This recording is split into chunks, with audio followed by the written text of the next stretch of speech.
Hey everybody, we're about to have a discussion with author and environmental journalist Dick Russell. Dick is the well-known author of 15 nonfiction books on many topics and many award winners. His book Eye of the Whale was named Best Book of the Year by 3 major newspapers, and he was a recipient of the Chevron Conservation Award for his environmental activism. Dick has authored several books on the Kennedy family, including The Man Who Knew Too Much and his most recent work, The Real RFK Jr. Few people alive know the Kennedy family and Bobby Kennedy in particular, as well as Dick Russell. That makes this discussion both important and timely. So please help me in welcoming the gentleman, Dick Russell. We're going to have some fun. I decided to write this biography, not as some campaign biography. He wasn't even running yet for president. Well, it is interesting. I mean, it's pretty appalling. I mean, he was, as you say, I mean, he was lionized by them. You know, he was writing op-eds for the New York Times for everybody. Of course, that he's been working across party lines. You know, some people are now accusing him of being more like a Republican than a Democrat or whatever. But you know, he's been working with people on the other side of the fence from the Democrats for forever. I mean, to get things done.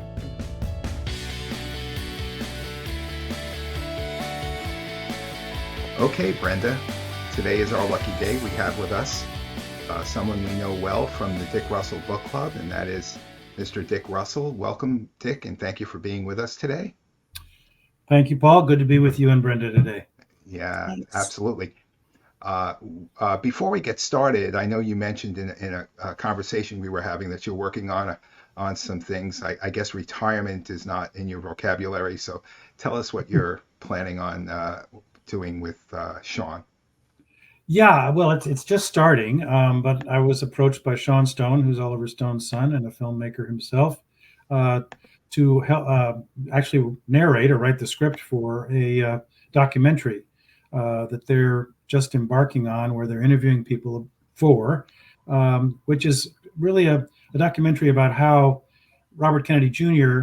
And the parallels with his father, and the kinds of things that he learned from his father, of course, and but it's more than that. It's you know, sort of picking up the torch in a sense, from what his father represented when he was alive and before he was assassinated in 1968, and show the similarities, the differences, just sort of tell the story of these two remarkable people. And I don't know if it'll come out before the election, but anyway, we're just getting it underway now.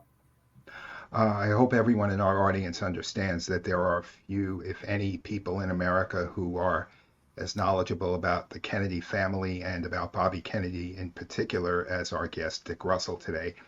This is the book that he wrote, The Real RFK Jr.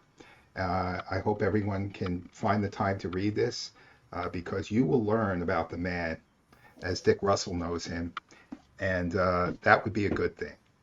And they also turned this into a movie. We have a clip from that movie, and I'd like to share that now for everyone, and then we'll talk about it, okay?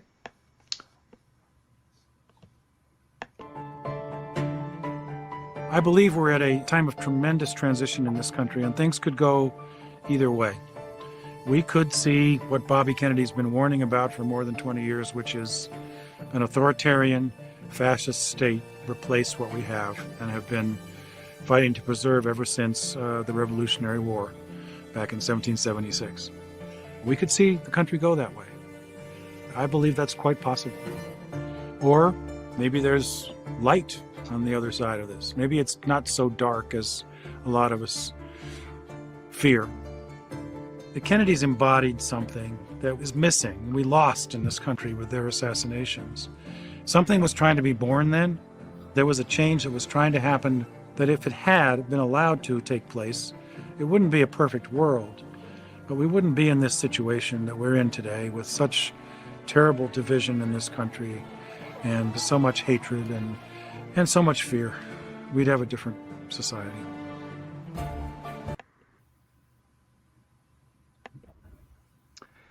And that's a clip from the film version, The Real RFK Jr., which, Dick, you were featured in quite a bit in that movie.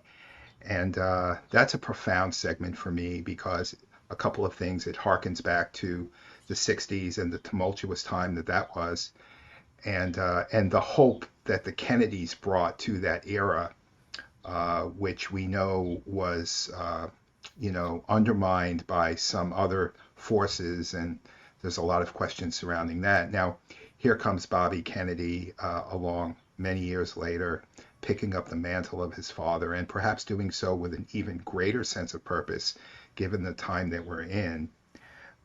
When I listen to you, I get a sense of like a wistful tone, like you feel the hope in Bobby Kennedy and what he can do to lead our nation, and yet there's this sort of fear of looking too far down the road or over the hill and what might happen, to use your words, what the world could look like.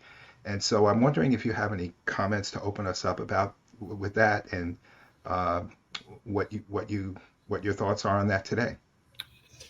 Yeah, well, I was in college when Robert Kennedy announced for the presidency, and I was at the University of Kansas, which was one of the first two places that he came on his campaign trail. And a few months later, he was gone. But I wasn't particularly political in those days, but I remember seeing him in the Allen Fieldhouse, and it was just the sense of hope and the sense that, we're mired in this Vietnam War at the time. Myself and my peers may have to go there because there's a draft happening, and he's taking on our struggle, really. And it was amazing just to see him. It was transformative for me, even at the time. So of course, when he was killed, as his brother before him, it changed everything. I mean, a lot of hope died in this country because suddenly we remained mired in that war with LBJ, and then President Nixon came on and kept it going as well. So it was a very traumatic time. It changed my life. I was just a young sports writer, really. And my first job was going to be at Sports Illustrated magazine, not too long after Robert Kennedy came to speak there. But at the time, I suddenly realized there was something going on besides sports. There was not just the Vietnam War, but a civil rights movement, and a lot of my friends were becoming hippies. And even in middle of the country in Kansas, that was it was something that was deeply impacting me. I went to work for Sports Illustrated, and I quit after a very short time and just took off with a backpack and a portable typewriter and traveled around the world for a year and a half. And I wrote a book on the assassination of President Kennedy that came out in 1992, actually the first of several books. And after that, was when I met Bobby Jr., and that was around the environment, our mutual concern for what was happening to the environment, especially the fisheries of our country. And he in the Hudson River, and I was leading a campaign to protect a fish called the Atlantic striped bass, and which was on the edge of extinction at the time. And I was organizing with fishermen because I was a sports fisherman who just happened to love this fish, and discovered that he and I had this in common when I eventually met him in the late 1990s. And then we worked together. I've known him for more than 20 years. So I didn't just write the biography out of nowhere. I had become a close friend of his.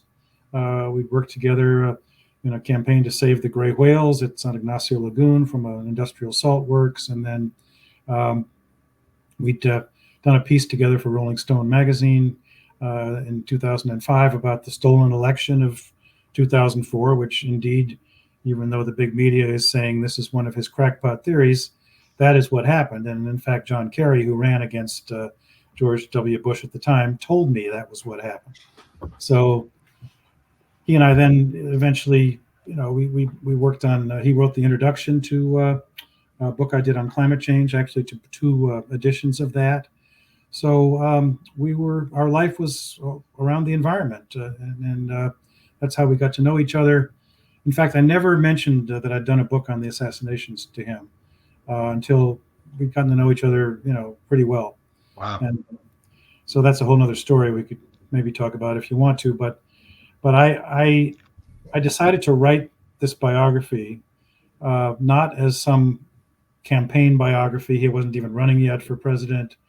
I was just really outraged at how he was being treated, censored, by the big media because of his so-called anti-vax stand, and especially during COVID, he became more and more well-known and more controversial.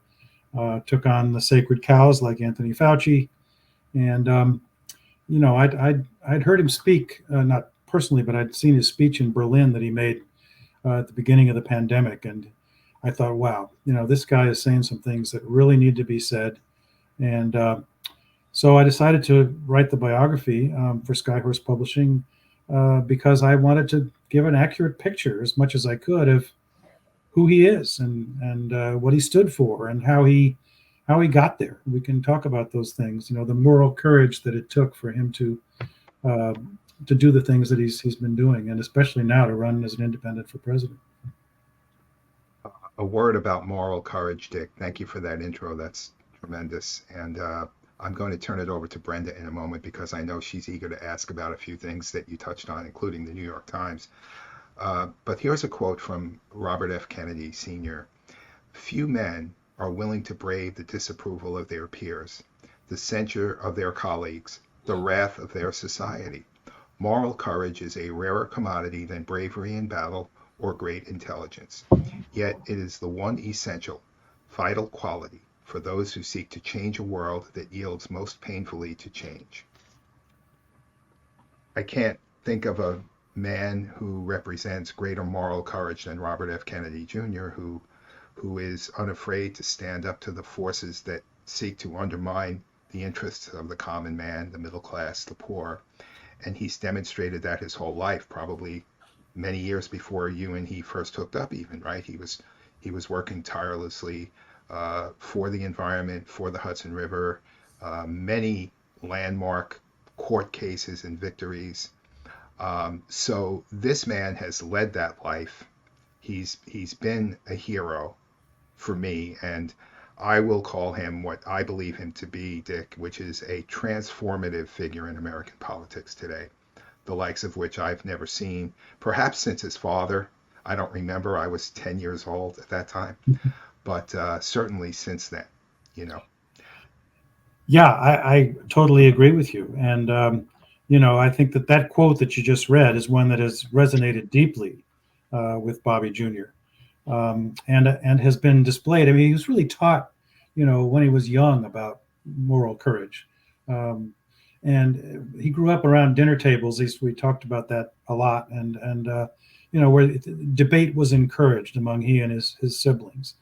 And his father tried to inculcate in them, much as his own father had done with him and his brothers when they were growing up. And not just debate, but arguments. Let's take different sides. Let's see what we really think about this, and come to new things that maybe we hadn't thought about before. And so he grew up in that kind of way. And he also, of course, grew up surrounded by nature. And he wanted to be a veterinarian when he was a kid. His father encouraged that. He certainly was not anxious for a political career. And but there were things that happened when he was a kid. Like one very interesting thing that I write about in the book is the family's relationship with Rachel Carson, who wrote a landmark book called Silent Spring, exposing what DDT was doing to the environment and to our citizens as well as the landscapes, and took on Monsanto in that book, which then vilified her. Time magazine, was painted a terrible portrait of her, but the Kennedy family took her in. I mean, not physically, but she came to dinner there. They supported her in what she was doing. And years later, it's fascinating that Bobby Jr. Took on Monsanto first in the Hudson River when he became joined the riverkeeper there, and then later when he was part of a law firm that enabled a huge judgment for a groundskeeper who was suffering from non-Hodgkin's lymphoma because of the glyphosate that was in the Roundup pesticide that he was forced to spray by Monsanto. And he got, almost $1 billion, I think, out of this lawsuit. Was that the Dwayne Lee Johnson case? It was, yeah. So it kind of went full circle, that Rachel Carson, who was kind of a role model for young Robert Kennedy, then became someone that he could help out in his own legal practice as he was fighting for the environment later. Yeah, we actually had Kelly Yeah. Ryerson on a few weeks ago on the podcast, and she was covering the Monsanto trials in San Francisco. Yeah. So we talked a bit about that and his work there. Yes. Brenda, I wanted to invite you in to talk about or ask any questions, especially what I know you want to discuss. Dick, I wanted to bring up two things with you. I first read your book last year at some point, and I just sort of skipped around before the last few days. And two things really jumped out at me, especially with what's going on in the news right now. Both the New York Times and the NRDC. Just a quick little anecdote. I went to NRDC in Santa Monica. It was probably about 2005. I wanted to go volunteer there. I had grown up on a vineyard that was crop dusted, and I developed some chemical sensitivities. So I was there, and I don't think I was really that familiar with Mr. Kennedy. I knew he was an environmental lawyer, but the entire tour there, all they were talking about was that he was a lawyer there. I think he worked out of the New York office, but they were so proud that he was part of NRDC.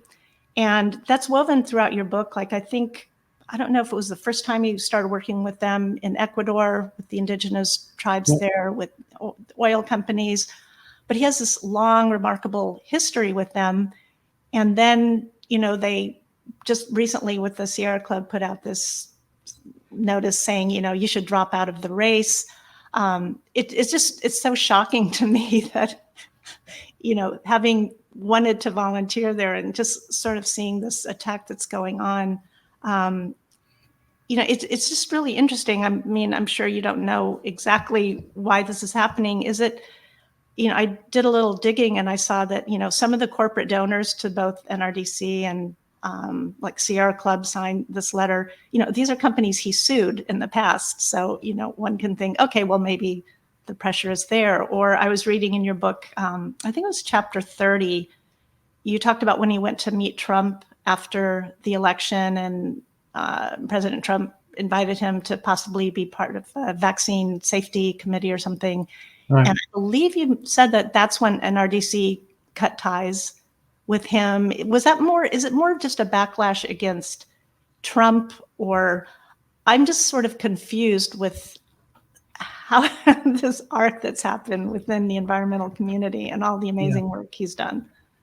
Yeah, I mean, it's actually a tragedy for him and for the country, I think, and for the environmental groups too. I mean, I'm very familiar with NRDC. I was a contributing editor for their magazine, which no longer exists, but for 20 years, and I've worked closely with NRDC on the big fight to save the whales in San Ignacio Lagoon, as did Bobby, and I was really quite mortified, actually. Not only did I cut ties, but I won't name who this is, but there was a lawyer with NRDC that I was friends with, and Bobby was too, and they did many things together. And when I was working on the biography, I wanted to interview him about some of their great victories. And he said, "Oh, I can't have anything to do with him anymore." And I was like, "Really?" And he wouldn't even talk about the Ecuador situation or anything, and didn't want to be quoted. And it was painful. I mean, it has been for him. I mean, he's lost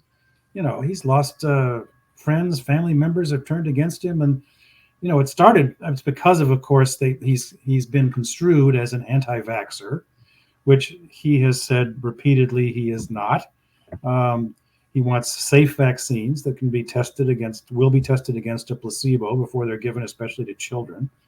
He got into this whole vaccine issue very reluctantly in 2005 when these women started showing up at his talks where he was talking about mercury and coming out of coal-fired power plants, and they were saying, "Would you please consider that maybe what's in the thimerosal in these childhood vaccines is causing neurodevelopmental disorder in our kids?" And Dick, these were moms, countless moms of vaccine injured children. Yes, absolutely. Yeah, and he didn't want to hear about it, really. I mean, but he didn't want to get involved.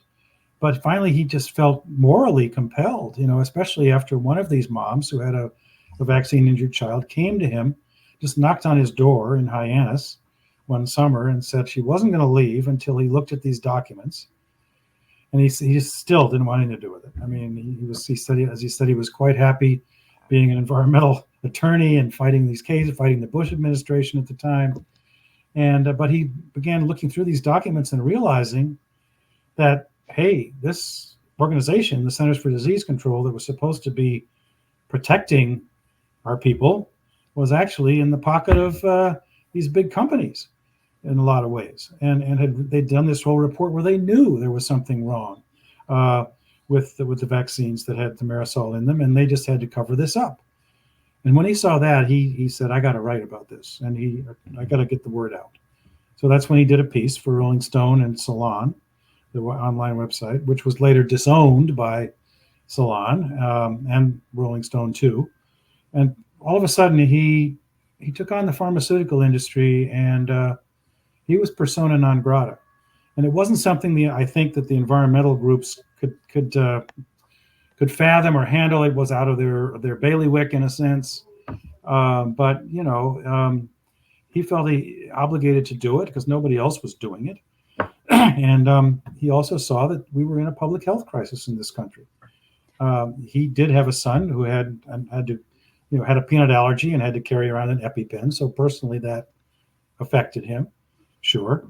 But it wasn't just that. It was that all these moms coming to him with these terrible stories, and the fact that nobody was addressing this, and then finding out things like the pharmaceutical companies, they had been allowed to advertise. They'd never been allowed to advertise, on TV until this rule was lifted during the Reagan years.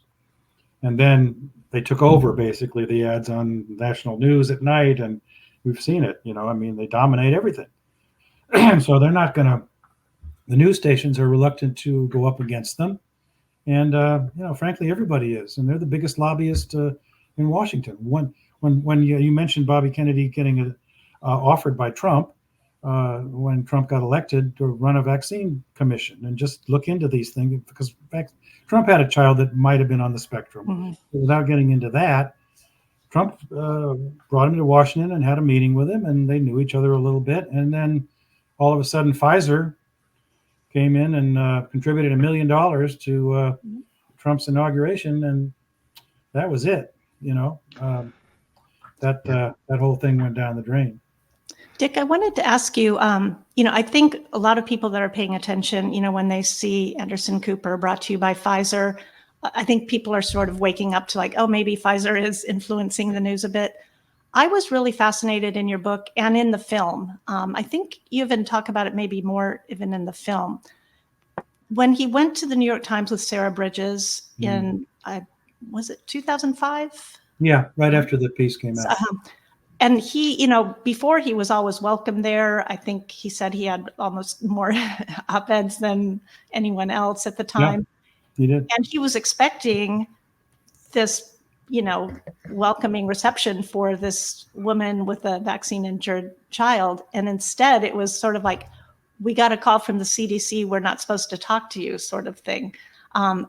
It's really hard to believe that. Is that really the turning point because I don't imagine pharma was like a big advertiser with the New York Times back then. Clearly they are with cable news, but it's really interesting that the New York Times really turned on him that quickly. For me, that was one thing that stood out in your book to me.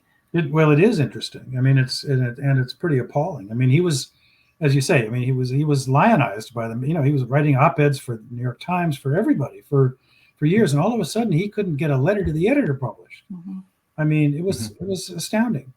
I mean, what was going on here? And I think we've seen more and more that the New York Times, for example, is really an organ of the establishment, so to speak. Now, Bobby Kennedy is not. He isn't. I don't know if you'd call him anti-establishment. I mean, he's certainly, but you would definitely say that he's up against the status quo and threatening the two-party system, which he didn't want to do. I mean, when he came into the race as running for president, he came in as a Democrat, but they cut him out. They wouldn't even give him a chance to to get into the primaries, really. And that's a whole story too. But that's when he decided to run as a Democrat, and then uh, he had no opportunity to really make inroads to have a chance against President Biden. It was locked in. So now it's what you see. I mean, I have noticed just this week that the New York Times, on consecutive days, yesterday and today, ran front page what I would call hit pieces, uh, uh, pointing out the fallacies in what Bobby Kennedy's doing. Or yesterday's was citing his sister Carrie, saying that basically, they support Biden, and they feel like he's a real threat to upset the apple cart here and might get Trump elected. And now, not all of his family members feel that way, but they wanted to focus on what Carrie Kennedy has to say. And Sure. And then today, they're cherry picking. Yeah, cherry picking. And today they did a big, front page and then full page inside article about his vice presidential choice, Nicole, and it's the kind of stuff, frankly, that you kind of used to read in the National Enquirer. I mean, I'm not saying that it was that, they're making it up or something, but very salacious, very kind of snide, pointing out the fallacies that they see in her character, the so-called affair that she's denied having with Elon Musk, these kind of things. So I've just been noticing this trend, and I think it has to do with fear. First of all, that he's going to shake things up to the point where, wow, maybe the two-party system, after all these couple hundred years of domination, is being threatened. And what he's pointing out, or we can talk about some of these issues, are things that a lot of the American people want solutions for, that they don't feel they're getting. Okay, so you guys are talking about the concept of corporate capture, and Bobby Kennedy has not changed. He was hailed as a hero of the planet. He was referred to by New York Magazine as the Kennedy who matters back in the mid-90s. And now those same entities are running hit pieces against him. This is what happens with corporate capture. This is what happens when a man leads by these principles, which apparently those inside the Beltway seem to struggle with, Dick. These are, his own life journey has led him down a path where he actually walks the walk on every one of these words and their meaning in his life. Everything from making his bed in the morning to putting the shopping cart back to being rigorously honest with everyone but never cruel, and to wake up in the morning to be of service to people, etc., etc. We could go right down the line. Those are a threat to the establishment, and I think this goes back many years where you've probably heard me refer to the notion that we were once Bedford Falls in this country, sort of that post-World War II small town America feeling, where we had a sense of community, and then these corporate interests come in and they start to take over, and suddenly, lo and behold, we become Pottersville, and those who are in control do not want to relinquish that control, right? Yeah. And Bobby tells us that too. Once you give them control, they do not want to give it back. So this is an area that I would love to discuss in a little more depth with you. We have I'm going to share one more screen, and that is going to be one that I put together for the theme of our curators podcasts, which is the industrial complex world and the merger of government and corporate power. And I've heard Bobby talk about all of these in various ways. And what's more important to me, Dick, is that I hear him talk about solutions to each one of these. And what's particularly disturbing to me is how some of these industrial complexes, which are really undermining the public interest, they start to work together. So when you have, for example, the medical industrial complex with the likes of Big Pharma, and the media industrial complex with, these evening talk shows you were talking about, and they start collaborating to, uh, keep the message that they want intact. And then they co-opt the minds of listeners and viewers who really, unbeknownst to themselves, often fall into this sort of willingness, or this complicity. And before you know it, I'm talking to people who I consider to be very bright, intelligent people who say things to me like, he's a conspiracist. Yeah. Even though he knows 1,000 times more than the people who are accusing him of that. Yeah, I mean, this is nothing new, his taking on the corporate capture. I mean, he was talking about it in the early 2000s when the Bush administration was in power, and creating all these using Orwellian language to pass, try to push for the Healthy Forests Initiative, which was basically going to wipe out the forest rather than be healthy. But he was talking then about the dangers of what Mussolini once defined as what's behind fascism, which is a merger of corporate and state power. Exactly. And so he's been talking about this for at least 20 years now, and he was talking about the media back then too. And only recently, has it become clear, which he writes about in his book on the real Anthony Fauci, and I've researched a bit too, is that back about 20 years ago when Anthony Fauci became head of NIH, he was started getting the majority of his money from the military-industrial complex, from the biodefense industry, which was funding a lot of the research at NIH. I think I had a figure I looked up once. Yeah, it went from $100 million in 2001 to $1.75 billion in funding from the biodefense industry for NIH 2 years later. And, that's part of what went on in terms of our research into various things that led to COVID. The coronavirus research that was going on, that was biodefense research back in the early 2000s.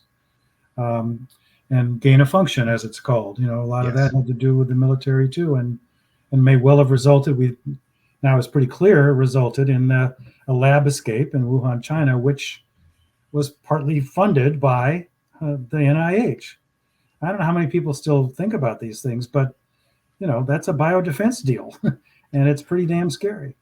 What's fascinating is, I'm following it on X, like Dr. Bhattacharya. These doctors who spoke out are, they're kind of following the congressional testimony right now of people who worked in Fauci's orbit. I think he testifies maybe in about 2 weeks. So I just, I went on to the New York Times and NRDC. I didn't see anything about that today. But, X is all abuzz. Independent journalists are talking about the testimony. I mean, I didn't go through the entire website, but, maybe it was buried somewhere but you wouldn't know it's happening looking at the New York Times or NRDC website. No, not NRDC, I meant NPR, sorry. NPR, yeah.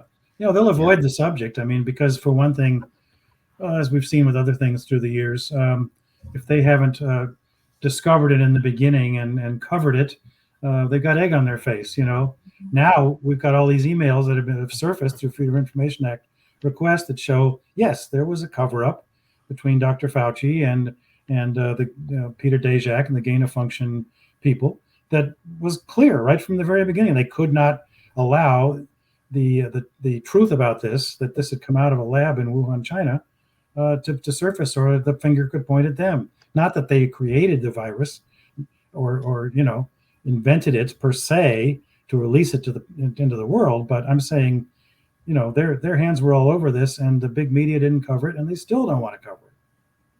And we need to make it clear that we're not here to play the blame game, like we were right and you were wrong, and you should be ashamed of yourself. None of that. That's not what this is.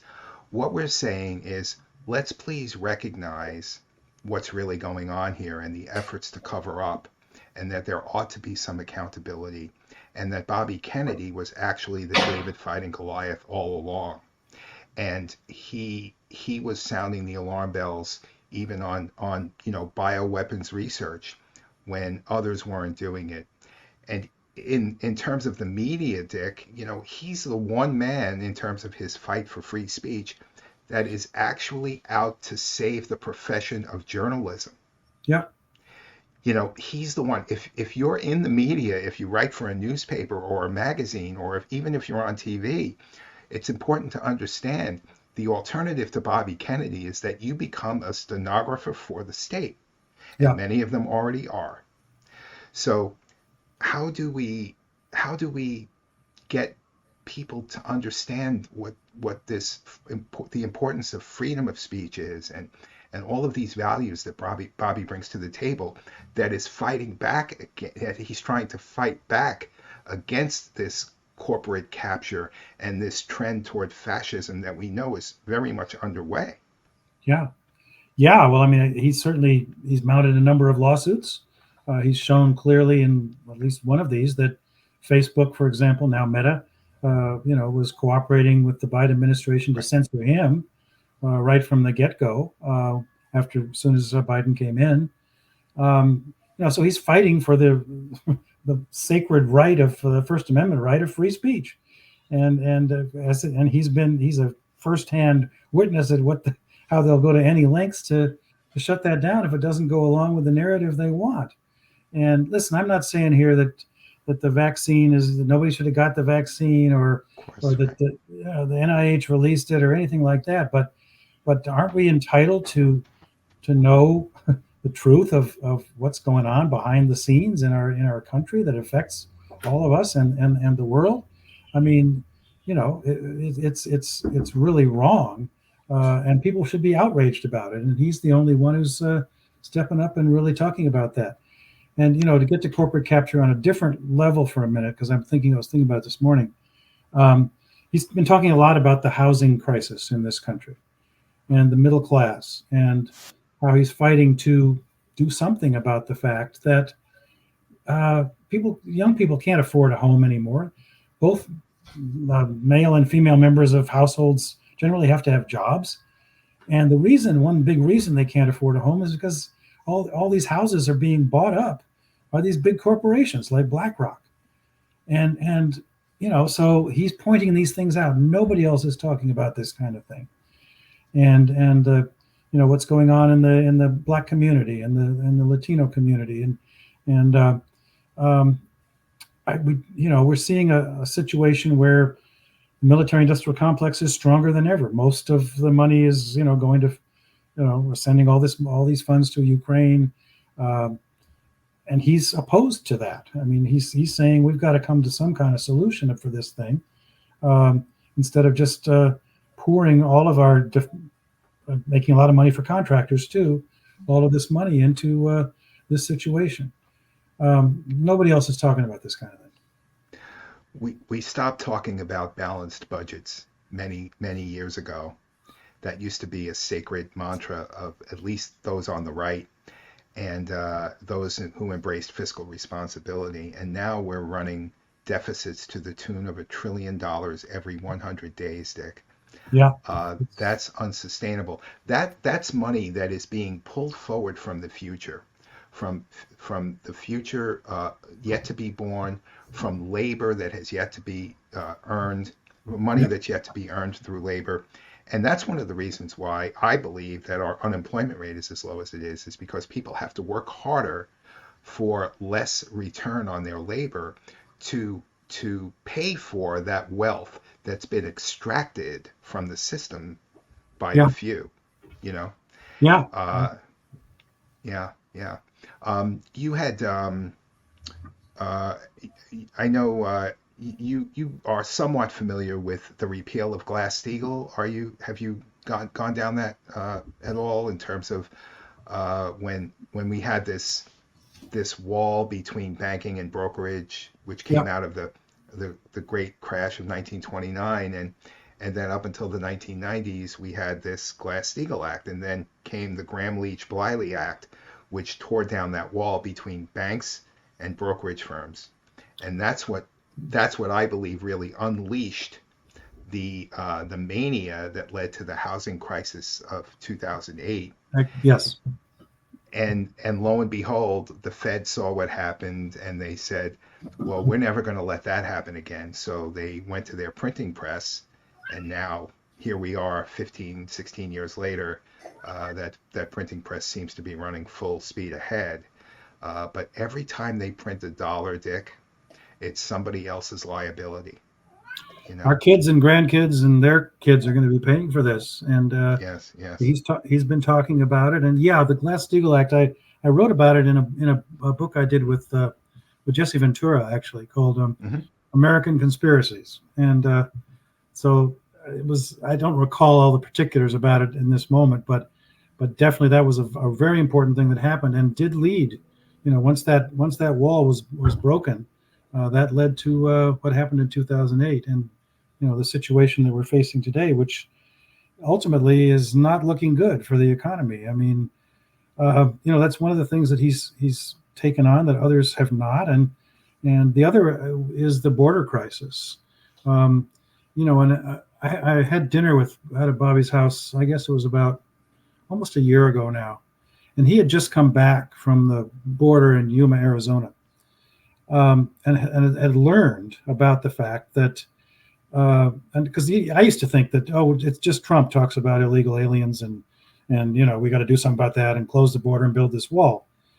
But I realized in talking with Bobby about this that it's more complicated than I had any idea, and in fact more nefarious in the sense that a lot of the border is being run by the Mexican drug cartels, and they're using illegal immigration. And not people who would come over here and, be domestic workers or farm workers, but, people who come from foreign countries, like Azerbaijan or something. And they're bringing these people here and have a drug pipeline through these tunnels under the border. And I was astounded to hear this, and he was astounded to see it. So, what he's saying is we have had 7 million illegals coming into this country in the last 3 years, and we got to do something about it. Let's do something that remedies what that doesn't keep everybody out, but has a legal process that people have got to go through. And now, and I'm a quote progressive liberal thinker, I think, but I think that there's definitely something to that. And he's again the only one who's willing to bring it up. I'm the same way. Like I came from California, Democrat most of my life, and when I first heard him speak about this, I think it was almost a year ago, I'm like, ooh, that's a bold step. And then the more I started researching about it, I'm like, wow, okay, yeah. It was like you say, it's the moral courage. He took a stance and he was willing to dig into something and really go down there and talk to people and, spend a few days there and actually talk to people to see what was going on. That was really kind of an interesting. And it was something that he had the audacity to change his mind about. Right. That's true. Yeah. Heaven forbid a candidate do something like that. Yeah. And that's one of the things I love about him too. And it's those principles that we spoke about before that, he's open-minded. And if you have some information that's new for him, he'll listen to it. He always does. He always has. Yeah.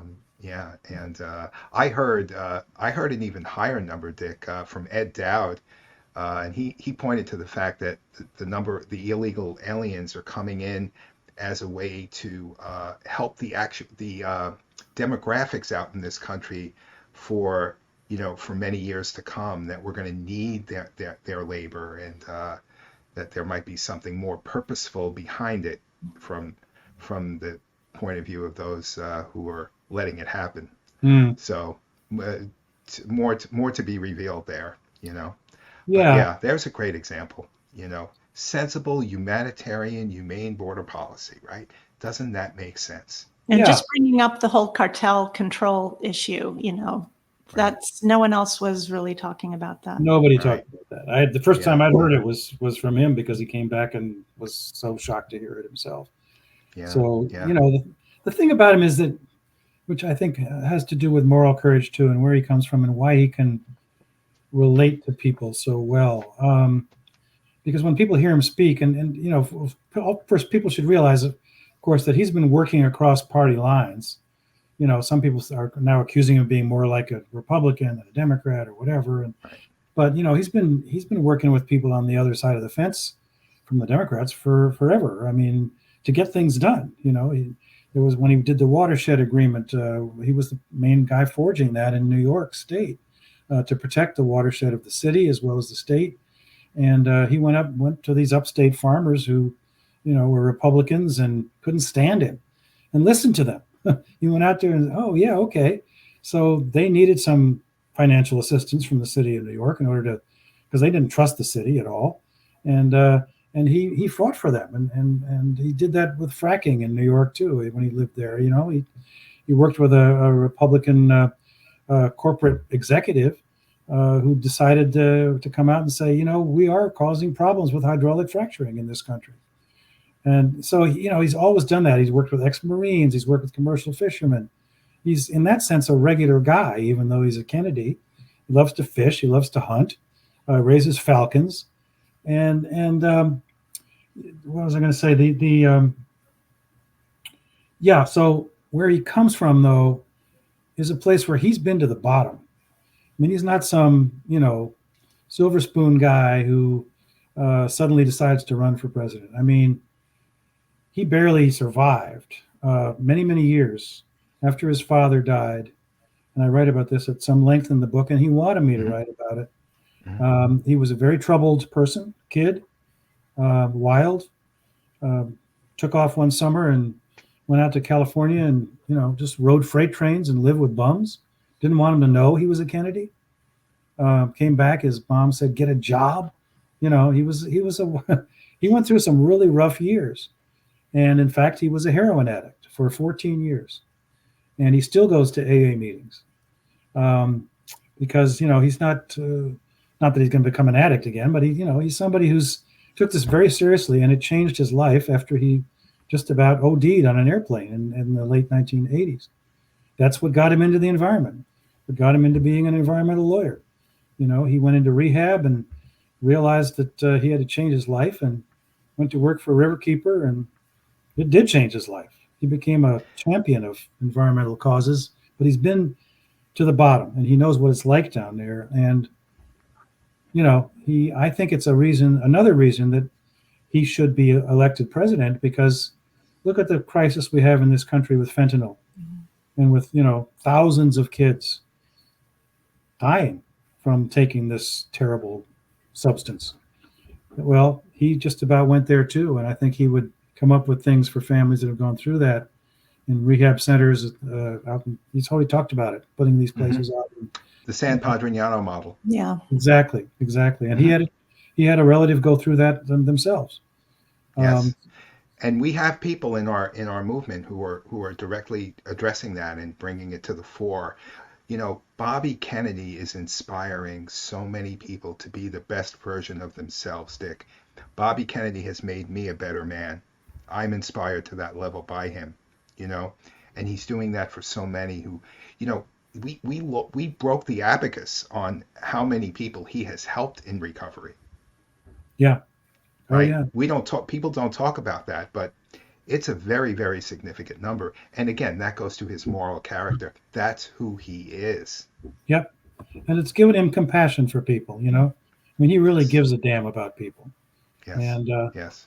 And therefore he will fight for you, and he's open to listening to people and changing his mind, like you say. So yeah. I wanted to add you mentioned earlier about the horizontal fracking, and it reminded me of your book, The Horsemen of the Apocalypse, and some things that went on there. But that was that before Bobby? That was before your interaction with Bobby? Oh, no. Bobby wrote he wrote the introduction to that book. Yes. Okay. And then the paperback called Climate in Crisis, which came out, he did another introduction. They were both in that version. So, and there again, he's certainly fighting to do something about the climate crisis that we're in, and especially about the corporations that have just lied. I mean, ExxonMobil's been lying and covering up what they knew about how their drilling was impacting the environment for more than 30 years. So that was what I wrote about. That book was exposing these these corporate titans that were, basically just with impunity destroying our children's future. But he has, interesting ideas about how to address all that.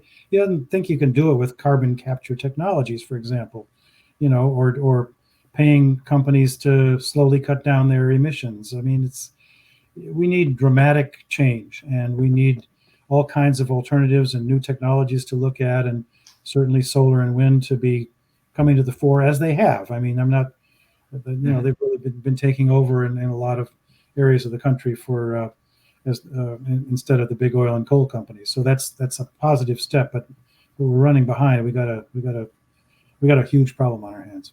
We love how he's always talking about regenerative agriculture as a way to not only improve people's health, but it draws down carbon. It's a solution to so many issues we have going on. And in the volunteer group, I mean, everyone's a huge fan of Kiss the Ground and Common Ground, and everyone was thrilled when, Nicole Shanahan, she's one of the executive producers. So I think that's a movement a lot of people are getting behind in the volunteer group. So I think so too. Yeah. And she's been in the forefront of that for some time, and putting carbon back in the ground. I mean, it makes perfect sense. It just needs a re-education and a new emphasis. Dick, I wanted to, I know we don't have a lot of more time with you, but I wanted to circle back. You mentioned your project with Sean Stone, and it's going to be a sort of like what Mr. Kennedy, sort of the following in his father's footsteps, sort of as it were. But I know in your book, you talk a lot about Native Americans, and you mention his father going to the Pine Ridge Reservation, I think about 2 months before he was assassinated. And you have all these wonderful examples of Mr. Kennedy kind of following in that his work down in Ecuador and working with the Cree on the hydroelectric dam project in Quebec. And I know it was Matthew Kuncombe was in the documentary talking about his long friendship. This spans like years, his work with the Native Americans. He was at Standing Rock.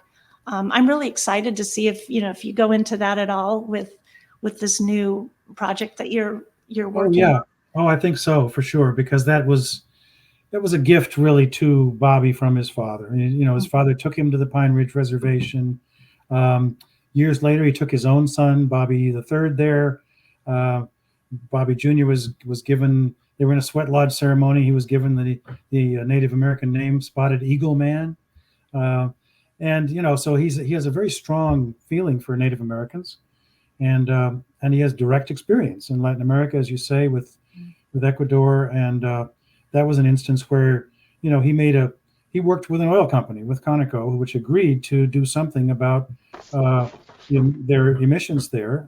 Some of the big environmental groups were very opposed to Bobby working with the oil company and thought there just had to be a blanket, ban on this, and that was all that was going to work. But he knew that it was a practical thing, and it wasn't going to work that way. And then, he and Matthew Kuncombe became great friends. He went up there for some of his river rafting expeditions, taking people up to Quebec to fight the Hydro-Quebec power plant, which was going to, it was going to basically build all these dams that were going to tremendously impact the native peoples there. And so he did what he could to call attention to it and then fight for it in New York, which is where he was living at the time. And eventually New York said, no, okay, we will not take the power from this James Bay Hydro-Quebec project. And it stopped it.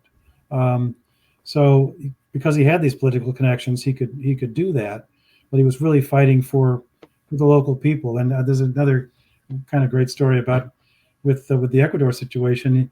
He ran into these headhunters. They were called the Shuar, and they really were, that's what's still kind of what they did. But anyway, they made friends, and he brought some of these people to his estate at the time in New York, and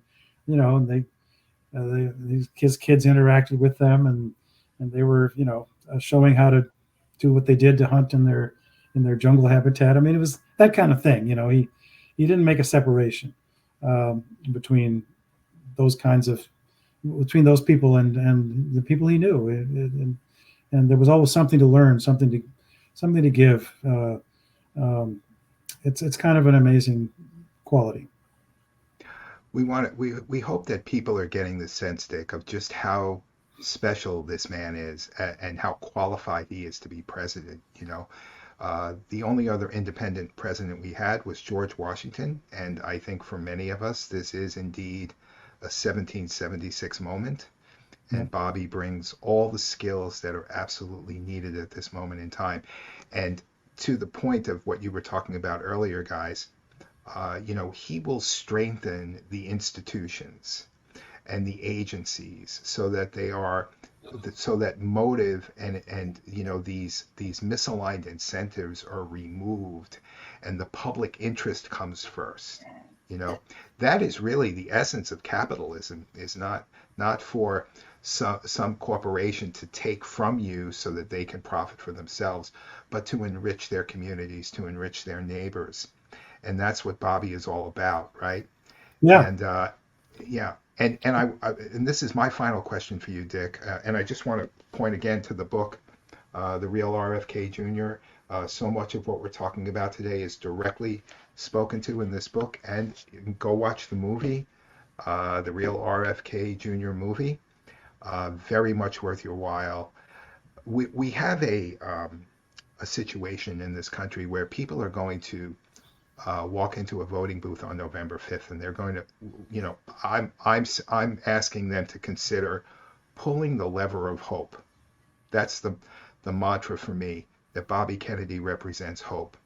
It takes courage. You talked about the word fear before, and that fear has people in this boxing ring of conflict, and the only thing they can seem to do is not so much say what they stand for, but to oppose the other side. Yeah. And that's the source of their validation. The old, Brenda hears me say this all the time, the old Rock'em Sock'em Robots, Dick. Do you remember that game as a kid? Yeah, I do. You had one red and one blue. How befitting, right? Right. And they needed each other. You couldn't play the game unless you had the other guy's block to knock off. That's the boxing ring of conflict that we find ourselves in today with these two parties. They're in the ring, and along comes Bobby Kennedy, and he has a different idea. He says, let's lay down the gloves, let's rise above that boxing ring of conflict, and let's develop solutions together. Yeah, well, he told me when he decided to run, he said that he did it reluctantly. He'd been offered many times when he was an environmental idol, possible positions, the Senate run in New York, the governorship. And he always turned it down because he was happy doing what he did. And he was also raising 6 kids. But, when he finally decided to do it, he said, the country has never been this divided, probably since the Civil War. People can't talk to each other anymore. It's just this terrible rift. And I said, I just don't see anybody else who can take this on. So he felt like, as his father had in '68, he had to come out and, do it. Even though he was not going to win a lot of new friends doing it necessarily, but he's going to reach a lot of people. And now, of course, his big fight is to get into the debates, which they're trying to deny him that opportunity, even though his poll numbers are good enough to get him in. And of course, Biden already denied him Secret Service protection. That's another issue, but he's being denied entry into the debates, and he's fighting like hell to get on the ballot in all 50 states. He said he thinks he can do it, and he's on his way. And then, people will have that choice in the voting booth, of course. But it's not going to take a lot of states, even if he could win. If he could win one state, the electoral votes in that state, it could throw the whole thing into the House of Representatives, and that does not necessarily mean the Republicans come out on top. That's a whole other subject. But anyway, we're in an unprecedented time. We need an unprecedented leader for these times, and knowing him as well as I've been privileged to get to know him, I feel like he's the guy. If people engage in their civic duty, get to learn about the 3 candidates and ask themselves the question, who is the best qualified person to be leading this nation? To me, the answer is very clear. Everyone has to make that decision for themselves. But as Bobby gets on the ballot in more states, and the rest of the country knows that he's actually running and is serious, I think good things are likely to happen. So we can end it on that note, at least from my end. Do you guys have anything else you wanted to add? It sounds like a good note to end on, Paul. Okay. Well, I've very much enjoyed this discussion, and thank you both. All right. Thank you for you so having much. me.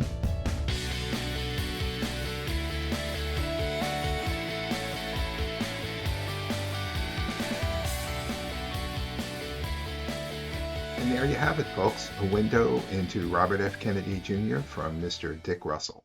We heard about democracy at the Kennedy dinner table where, as Mr. Kennedy tells us, respectful debate, congenial debate, is the fertilizer, the soil, and the sunlight for our democracy. And as Mr. Russell reminds us, there is no good form of tyranny. Tyranny can come from either side of the political aisle, especially when it's accompanied by corporate capture, like we have in America today. And we heard about the moral courage needed to take on these agencies and institutions that are supposed to be protecting you and me, but they're protecting corporate interests instead. Bobby Kennedy has made me a better man, and he's helped me to become part of the solution. I love his journey and his platform of healing the divide, looking out for average Americans, and his common ground solutions. Thanks so much for being with us today.